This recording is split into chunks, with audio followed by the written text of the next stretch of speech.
आगे बढ़ते हैं। हाल ही में देश के मुख्य न्यायाधीश पद से रिटायर हुए जस्टिस यूयू ललित ने कहा है कि कॉलेजियम की सिफारिशों पर सरकार को तय समय सीमा के अंदर फैसला लेना चाहिए। पूर्व चीफ जस्टिस यूयू ललित ने कहा कि आलोचना फैसलों की होनी चाहिए, जजों की नहीं।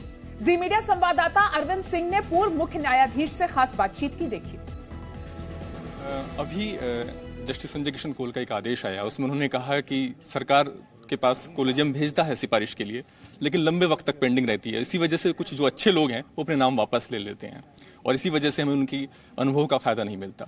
इसी बीच में कानून मंत्री का भी एक बयान आया जिसमें उन्होंने पूरे कॉलेजियम सिस्टम पर भी सवाल उठा लिया। मेरे दो ब्रीफ सवाल हैं कि आपको लगता है कि एक समय सीमा होनी चाहिए जिसमें सरकार तय कर दे जो कॉलेजियम नाम भेजता है, और दूसरा जो लोग कानून मंत्री ने जो कहा है।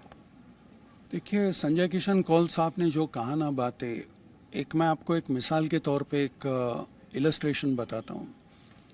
एक वेरी यंग, ये अपने गांव से ही बिजनेस करके 100 करोड़ से भी ज्यादा का बिजनेस करते हैं। क्या आपको भी गांव से ही बिजनेस करना है? तो फ्रीडम ऐप को अभी डाउनलोड कीजिए। Good promising advocate from Karnataka who practices at Bangalore. His name was recommended by the state collegium, that is the High Court Collegium. It went through all the processes, the state government, then IB, then consultee judges, Supreme Court Collegium. We also endorsed the same recommendation.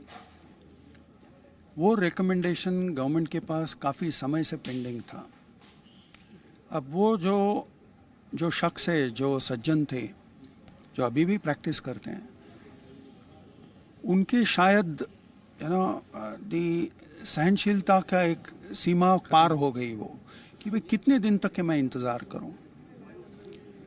एक करीब साल हो चुका था। तो उन्होंने फिर collegium को एक लेटर लिख दिया और उन्होंने बोला कि मैं अपनी कंसेंट विड्रॉ कर रहा हूँ, यानी टू बी जज ऑफ द हाई कोर्ट।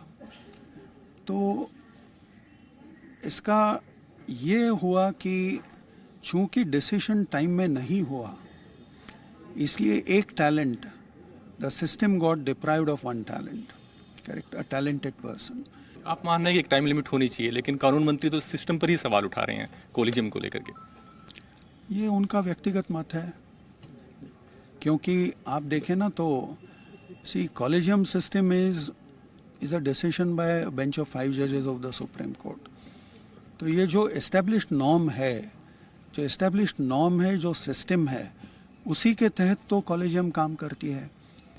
अगर आपको कॉलेजियम में सुधार चाहिए तो शायद डायलॉग की ज़रूरत है कि भाई ये चीज़ ये होनी चाहिए, ये नहीं होनी चाहिए, ये इस तरह से होनी चाहिए। सर, आखिरी सवाल ये है कि सोशल मीडिया पर एक ट्रेंड चल गया है जिसमें जजों के फैसलों की आलोचना होती है और कई बार वो अवमानना के दायरे को भी पार कर जाती है, उन लोगों को जानकारी भी नहीं होती।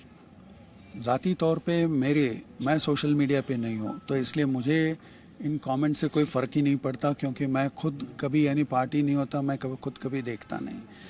पर इफ़ यू आस्क मी, थोड़ा सा यानी सर्कमस्पेक्शन की, थोड़ा डेफरेंस की, थोड़ा सा यानी एक टेम्परामेंट की या टेम्परिंग की ज़रूरत है। आप इतना तुरंत ये जो कमेंट्स लिखना शुरू करते हैं लोग, शायद वो गलत है। वो तो थोड़ा सा सीमा पार कर लेते हैं। एक दायरे में होनी चाहिए। कमेंट्स आप जो भी करते हैं, you may criticise a judgement, but please don't criticise the जजेस। ये अपने गांव से ही बिजनेस करके 100 करोड़ से भी ज्यादा का बिजनेस करते हैं। क्या आपको भी गांव से ही बिजनेस करना है? तो फ्रीडम ऐप को अभी डाउनलोड कीजिए।